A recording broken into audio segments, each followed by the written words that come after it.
Hey guys, hello everybody. So still makeup is on, बिल्कुल भी नहीं हटा, दोपहर से ऐसे का ऐसा ही है।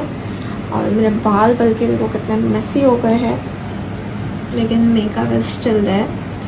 और ये मेकअप अगर आप लोगों को सीखना है तो आप लोगों को ज्वाइन करना पड़ेगा मेरा अपकमिंग बैच, जो होने वाला है अप्रैल 15 से 15 और 20। I will confirm the date, कभी कर रही हूँ।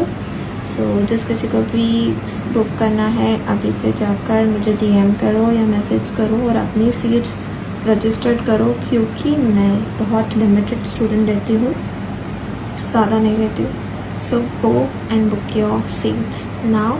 और मेरा मेकअप कैसा लगा ज़रूर बताना।